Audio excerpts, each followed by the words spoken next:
नोंथाङा 10 थाखोआव उथ्रिनायनि उनाव ओरैनो जिरायनानै दं नामा? 10 थाखोआव उथ्रिसारनाय बिजाथिफोरनि थाखाय रेल बिफानाव ओंखारदों साख्रि।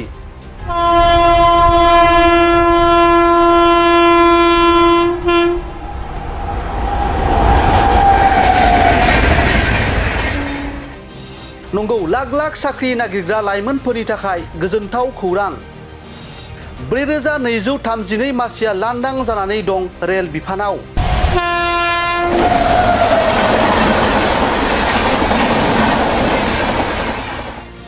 जि थाखोआव उथ्रिसारनाय लाख लाख बिजाथिफोरनि थाखाय रेल बिफानाव ओंखारदों साख्रि।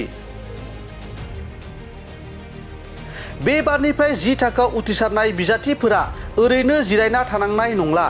मानोना रेल बिफाना 10 थाखोआव उथ्रिसारनाय लाख लाख बिजाथिफोरनि थाखाय मोनसे गोजोनथाव खौरां लाना फैदों। नंगौ, 4232 मासिया लांदां जानानै दं रेल बिफानाव। बेनिखायनो जाय बिथांमोना रेल बिफानाव साख्रि मावनो गोसो बैसोर बिथांमोना एप्लाइ खालामनो हागोन। थारैनो बे समाव रेल बिफाना मोनसे फोसावथाय फोसावदों। नोंथाङा नोंथांनि डकुमेन्ट्सफोरखौ थियारि खालामना ला। आर'जलाइ गाबनाय बिखान्थिया 23 जानुवारिनिफ्राय जागायगोन आरो आर'ज गाबनायनि जोबथा समा 22 फेब्रुआरिसिम जागोन।